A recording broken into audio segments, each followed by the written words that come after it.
지난주에는 성령의 속성, 성령의 특성에 대해서 말씀을 드렸습니다. 첫 번째, 성령은 살리는 영이라고 말씀드렸어요. 두 번째, 성령은 거룩한 영이라고 말씀드렸습니다. 세 번째, 성령은 진리의 영이라고 말씀을 선포했습니다. 오늘은 성령이 가지고 있는 핵심이 무엇인가 라는 주제를 가지고 말씀을 선포할 때 피차 은혜가 되는 귀한 시간 되어지기를 간절히 소망합니다. 성경은 인간을 구원하시려는 역사와 관련해서 중요한 두 가지를 우리에게 약속하셨어요. 첫 번째 약속은 뭐냐? 독생자 예수 그리스도를 보내주시겠다라고 하는 약속이고, 두 번째 약속은 예수님의 구속사역에 열매를 맺기 위해서 그의 영을 우리에게 보내주시겠다 약속을 했습니다. 이 두 가지를 약속을 했어요. 그러므로 예수님은 십자가에서 구속의 대역사를 완성하셨고, 승천하시기 전 성령의 강림을 약속하시면서 우리들에게 기다리라 이렇게 말씀을 하셨습니다. 오늘 본문 26절의 말씀을 보면 성령님은 오늘도 구속사역을 위해서 활동하고 계신 것을 우리가 볼 수 있습니다. 오늘 본문 말씀을 보면 특별히 눈에 띄는 단어가 있습니다. 보혜사라고 하는 단어입니다. 보혜사는 성령을 가리키는 말인데 요한복음에만 나오는 성령에 대한 호칭입니다. 다른 성경에 나오지 않아요. 요한복음에만 나옵니다. 오늘 본문 26절에 보니까 보혜사 곧 아버지께서 내 이름으로 보내실 성령 이렇게 말씀이 기록이 되어 있어요. 그러니까 요한복음 15장 26절에 나오는 말씀 보니까 이렇게 되어 있습니다. 우리 같이 봅니다. 내가 아버지께로부터 너희에게 보낼 진리의 성령이 오실 때에 그가 나를 증언하실 것이요. 아멘. 요한복음 14장 16절 말씀 봅니다. 시작. 내가 아버지께 구하겠으니 그가 또 다른 보혜사를 너희에게 주사 영원토록 너희와 함께 있게 하리니. 아멘. 여기 보니까 보혜사, 성령이 보혜사, 그러니까 성령은 보혜사라고 하는 거예요. 다시 말해서 보혜사는 상담자, 위로자, 돕는 자 이런 뜻을 가지고 있습니다. 이 성령을 예수님은 우리들에게 보혜사다라고 그렇게 가르쳐주고 있는 거지요. 그러면 왜 성령을 보혜사라고 하는 것일까라고 하는 겁니다. 보혜사, 헬라어로 파라클레토스라고 하는 단어를 사용합니다. 파라라고 하는 것은 곁에라고 하는 의미가 있고, 클레토스라고 하는 것은 부름을 받은 자라는 그런 뜻을 가지고 있어요. 다시 말해서 곁에 계시도록 부름을 받은 자, 곁에 계시도록 부름을 받은 분, 더 간결하게 말하면 옆에 계신 분, 그러한 말씀입니다. 그러므로 보혜사 성령은 우리들 옆에서, 우리들 곁에서 우리를 도와주시는 분이 바로 보혜사다라고 하는 거예요. 보혜사는 중보자로, 보호자로, 우리들의 격려자로, 위로자로 우리를 도우시는 분이 바로 보혜사 성령이라고 하는 거죠. 그러면 왜 성령님이 우리 곁에서 나를 도와주시는 거냐? 뭐 때문에 성령님이 나를 도와주시는 거냐? 이 세상에서 우리가 신앙생활 하는 것이 녹록지 않기 때문에 성령님이 우리를 도와주시는 거예요. 우리의 힘으로는 세상살이가 너무 힘들고 어렵기 때문에 성령님이 나를 도와주시는 거예요. 다시 말해서 보혜사 성령님의 도우심이 없이는 어느 누구도 이 세상에서 만족한 삶을 살 수 없기 때문에 성령님이 우리를 도와주신다라고 하는 거죠.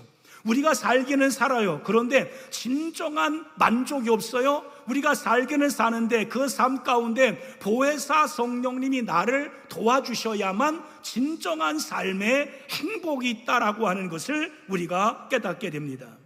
복음을 전하는 일이나 혹은 기도하는 일이나 교회를 섬기는 일, 봉사하는 일, 대접하는 일, 혹은 직장생활, 또 사업장에서 일, 가정에서 일, 용서하는 것, 우리가 살아가면서 절제하는 것, 이 모든 것들이 성령의 도움이 없이는 불가능하기 때문에 보혜사 성령이 우리를 도와주시는 거예요. 우리가 살면서 무엇을 하든지 우리의 힘으로 되는 것과 우리의 힘으로 되지 않는 것, 할 수 있는 것과 할 수 없는 것을 나누었을 때 대부분이 할 수 없고 대부분이 불가능한 일인 것을 우리가 깨닫게 됩니다. 교회들마다 부흥하고 성도들이 다 잘 되고 하는 일마다 다 잘 풀리고 아프지 않고 건강하고 자녀들의 앞날이 열려서 시온의 대로의 앞날이 되어지고 막힘이 없이 그렇게 살아간다면 얼마나 좋겠어요. 그러나 그렇게 쉽게 되지 않습니다. 믿음에 바로 서는 것도 우리의 삶처럼 우리의 생각처럼 만만치 않습니다. 새벽 기도해야지 마음 먹고 기도하면 작심 3일이 아니라 작심 2일이에요. 내가 마음 먹어서 하루 나왔는데 그 다음 날은 못 나오겠어요. 기도하겠다고 마음 먹었지만 잘 되지 않습니다. 날마다 쉬지 않고 기도하는 것 어려운 일입니다.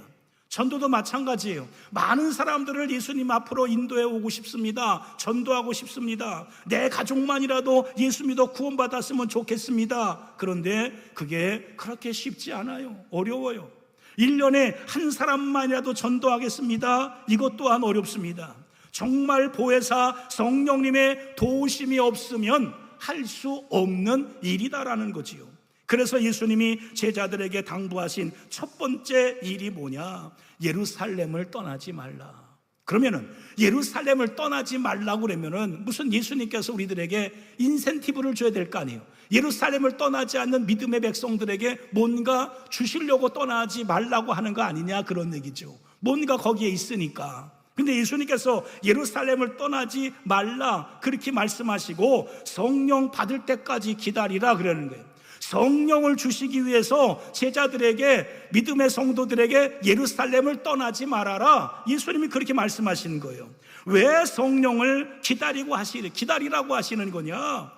성령의 도움이 없이는 아무것도 할 수 없기 때문에 성령이 올 때까지, 성령이 임할 때까지 예루살렘에서 기다리고 있어라, 주님 그렇게 말씀하셨어요. 그래서 제자들은 한 곳에 모여 약속하신 성령을 간절하게 기다렸던 겁니다. 결국 약속하신 성령은 제자들에게 임했고 제자들은 성령의 힘을 받아 다시 하나님의 복음을 전파하는 일을 시작했다라고 하는 거죠. 오늘날 저와 여러분들을 볼 때에 우리가 배우지 못해서, 아는 것이 없어서, 가진 것이 없어서, 또한 경험이 부족해서 주의 일을 잘하지 못하는 것이 결코 아닙니다. 우리에게 성령 충만함이 없기 때문에 주님의 일을 잘하지 못하는 거예요. 예배를 드리지만은 좀 더 많은 은혜를 우리가 느끼지 못하고, 우리가 말씀을 듣기는 듣지만은 좀 더 많은 하나님 말씀을 깨닫지 못합니다. 기도는 하긴 하지만은 창자가 끊어지는 기도, 간절한 기도를 하나님 앞에 드리지 못하는 거예요. 간절하다라고 하는 것은 간이 저리도록 기도하는 것을 간절하다라고 하는 건데, 우리가 기도는 하기는 합니다. 안 하는 거 아닙니다. 기도는 하는데 그러한 기도가 부족하다라고 하는 거예요. 성령 충만함이 부족해서 그렇다라고 하는 거죠. 그래서 사도 바울은 로마서 8장 26절에 우리에게 이렇게 말씀을 해주고 있습니다. 같이 봅니다. 이와 같이 성령도 우리의 연약함을 도우시나니.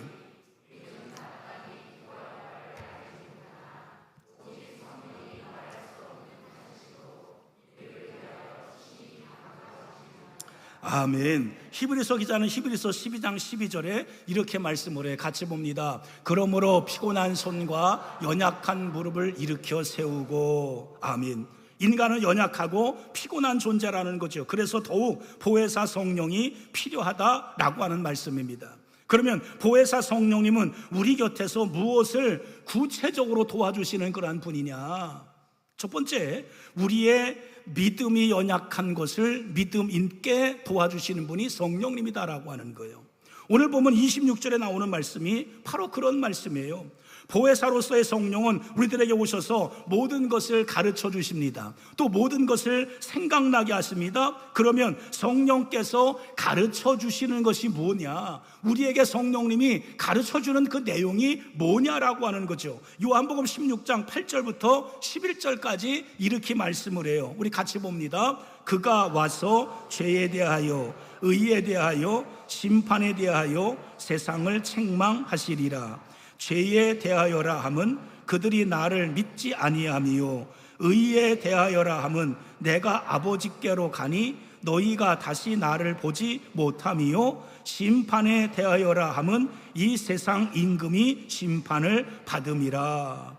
아멘. 받았습니다. 아멘. 공동번역 성경을 보니까 8절에 그분이 오시면 죄의 정의와 심판에 관한 세상의 그릇된 생각을 꾸짖어 바로잡아 주실 것이다. 그러면서 마지막 11절에 보니까 정말 심판을 받을 자가 누구인지를 보여주실 것이다. 이렇게 말씀이 기록이 되어 있어요. 성령은 죄, 의, 심판에 대해서, 다시 말해서 세상의 잘못된 생각을 꾸짖어서 바로잡아 주시는 일을 누가 하는 거냐? 성령님이 하는데, 이것을 우리가 스스로 할 수 없기 때문에 성령은 이와 같은 일들을 하도록 우리를 도와주신다는 거예요. 이것이 바로 믿음의 핵심이라고 하는 겁니다. 믿음은 죄의 길에서 돌아서서 의의 길로, 주님이 재림하시는 그날까지 우리가 그렇게 살아가는 것이 우리의 믿음입니다. 이것을 알게 하시는 분이 누구냐? 보혜사 성령님이라고 하는 거죠. 오늘 이 자리에 나오도록 인도하신 분이 누구십니까? 성령님이십니다. 그리고 진리의 말씀을 듣게 하셔서 죄에 대하여, 의에 대하여, 심판에 대하여 깨닫게 하시고 생각나게 하시는 분이 누구냐? 보혜사 성령님이라고 하는 거예요. 이것은 우리들의 의지로 되는 것이 아닙니다. 내가 듣고 싶다고 들어지는 것이 아니고 반대로 내가 듣고 싶다고 안 들리는 것이 아닙니다. 듣기 싫어도 들을 수밖에 없도록 만들어주시는 분이 성령님이십니다. 이것을 들어 깨닫게 해주시는 분이 성령님이시고 이것을 들어 깨닫고 행하게 하시는 힘을 주시는 분이 성령님이시다라고 하는 거예요. 보혜사 성령님께서 내 속에 오셔서 날마다 마음을 새롭게 바꾸라고, 죄를 씻으라고, 다시 일어서서 의로운 삶을 살라고 역사하시는 분이 바로 보혜사 성령님이라고 하는 거죠. 혹 교회 와서 예배 드리는 시간보다 이 더운 날 카페에서 마시는 시간이 낫다고 생각하시는 분이 혹 계십니까? 카페에서 우리가 커피 마실 수 있지요. 근데 다른 시간에 마셔야 되지요. 주일날 예배 시간에 거기서 커피를 마시는 것은 안 됩니다. 또 그런 시간이 되어서도 안 되겠고요. 드라마 보는 시간이 더 낫다고 생각하는 성도님들이 혹 계실런지 모르겠어요. 그런 우리들에게 보혜사 성령님이 찾아오셔서 믿음 없는 나를 믿음 있는 자로 만들어 주시는 줄로 우린 분명히 믿습니다. 우리가 교회 올 때에 교회 오는 시간보다 다른 것에 즐거움이 있을 때가 있어요. 마음을 빼앗길 때가 혹 있어요. 갈등을 느낄 때가 있어요. 이런 갈등을 하나님이 기뻐하시는 쪽으로 선택하도록 만들어 주시는 분이 누구냐? 바로 보혜사 성령님이라고 하는 거예요. 하나님이 기뻐하신 쪽으로 선택하도록 만들어 주시는 이가 보혜사 성령님이시다라는 거죠. 그래서 세상 것을 접고 예배드리며 주님의 일에 봉사하게 만들어주시는 분, 그분이 바로 보혜사 성령이라고 하는 거예요. 그 다음에 보혜사 성령님은 우리의 기도를 도와주시는 분이 바로 보혜사 성령님이시다라는 거예요. 로마서 8장 26절 27절인데 26절은 아까 우리가 읽었고요. 27절에 나오는 말씀 우리 같이 보도록 하겠습니다. 마음을 살피는 이가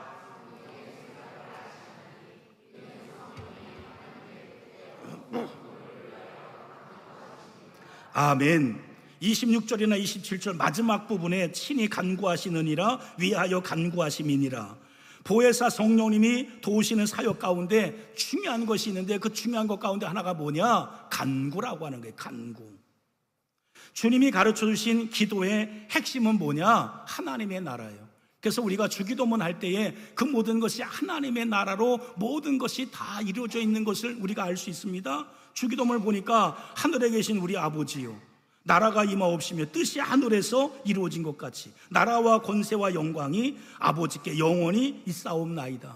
하나님 나라에 대한 거, 하나님의 나라에 대한 그러한 기도예요.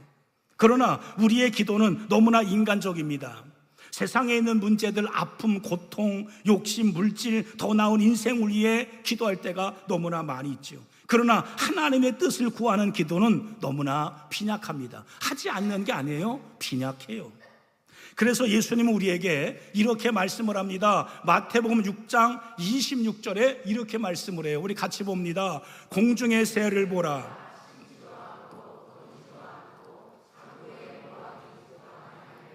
너희 하늘 아버지께서 기르시나니 너희는 이것들보다 귀하지 아니하냐. 아멘. 우리는 귀한 존재인데, 의식주만을 찾아 헤매는 존재가 되어버렸다. 이렇게 하나님 말씀하시는 거예요. 그래서 예수님은 하나님을 기쁘시게 하나님께 영광이 되는 기도를 하라 이렇게 말씀하는 거죠. 그렇다고 우리의 기도가 형편없다는 그런 말씀이 아닙니다. 우리의 기도가 형편없으니까 기도하지 말아라 이런 말씀이 아닙니다. 우리에게는 보혜사 성령님이 계시기에 나의 기도를 성령님이 도와주신다는 거예요. 보혜사 성령님이 나와 함께 하시기에 내 형편없는 기도를 형편 있는 기도로 만들어서 하나님 앞에 올려주신다는 거예요. 그러니까 우리의 기도는 반드시 해야 돼요. 제 둘째 딸이 미술학원에 다닐 때예요. 그림 한 장을 그려왔습니다. 내가 볼 때에도 너무 잘 그렸어요. 내가 볼 때 너무 잘 그렸어요.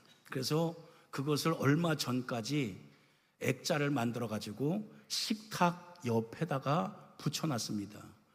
우유 한 병하고 빵하고 식빵 이런 게 그려져 있는 거예요. 너무 잘 그려서 내가 물어봤어요. 야, 너 그림 너무 잘 그린다. 이거 네가 다 그렸냐? 이게 물어보니까 선생님이 도와줬다는 거야. 예? 선생님이 마무리 작업을 해줬다는 거예요. 그래도 그 그림을 아직도 내가 가지고 있어요. 제가 왜 이런 말씀을 드리느냐?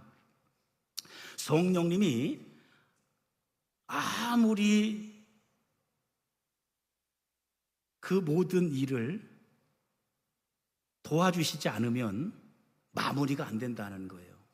네? 성령님이 도와주시지 않으면 끝이 마무리가 안 된다는 거예요. 성령님이 마무리 역할을 해 주셔야 되는 거예요. 내 인생의 갈등에 성령님이 마무리해 주셔야 돼요. 내 고민 가운데, 내 자녀의 문제 가운데, 내 직장의 문제 가운데, 경제적인 문제 가운데, 삶의 문제 가운데 성령님께서 마무리해 주셔야 그 모든 것이 깨끗하게 해결되는 줄로 믿습니다. 내가 구할 바를 알지 못하고 신음하며 있을 때 보혜사 성령께서 지금도 말할 수 없는 탄식으로 우리를 위해 대신 기도해 주신다고 그랬어요. 온전하게 하나님이 받으실 수 있도록 다듬어서 성령님이 올려주신다는 거예요. 우리의 기도를 하나님이 다 받으시는 게 아니에요. 우리의 기도를 하나님이 다 기뻐하시는 게 아니에요. 하나님이 기뻐하시는 기도로 성령께서 다듬어서 하나님 앞에 올릴 때에 하나님이 정말 기쁘시게 그거를 받으시고 우리의 기도에 응답해 주신다는 거예요. 그 역할을 중간에서 누가 하는 거냐? 성령님이 하신다는 거예요. 성령님이. 그래서 우리가 생각하지 못한 좋은 일들이 일어나고 내가 기도한 것에 비해 너무나 과분한 일들이 우리의 삶 가운데 펼쳐지는 것을 우리가 볼 수 있어요. 내가 무엇이 가는데 하나님께서 이렇게 은혜를 베풀어 주시나? 내가 하나님 앞에 이런 기도를 한 적이 없는 것 같은데 왜 이런 기도에 응답이 있는 건가? 왜 내 삶이 이렇게 형통하게 하나님께서 허락하시는 건가? 이럴 때가 없지 않아 있어요. 보혜사가 내 대신 기도하시기 때문에 이루어진 줄로 믿습니다. 인생의 문제로 방황할 때, 어찌할 바를 몰라 우왕좌왕할 때, 앞뒤가 막혀 캄캄해 방향을 잃었을 때, 그때에도 성령님은 나를 대신해 하나님의 뜻대로 간구하사 하나님의 뜻대로 나를 인도해 주셨다는 거예요.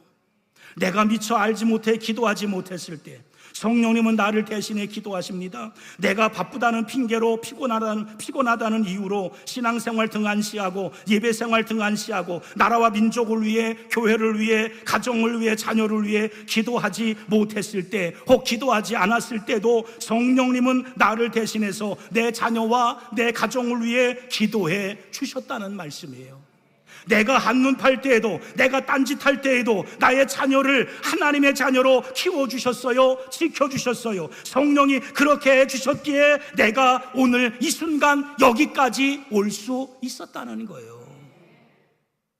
지금 나의 나됨은 성령님의 전적인 도움이었음을 우리는 분명히 믿고 감사할 수 있기를 간절히 바랍니다.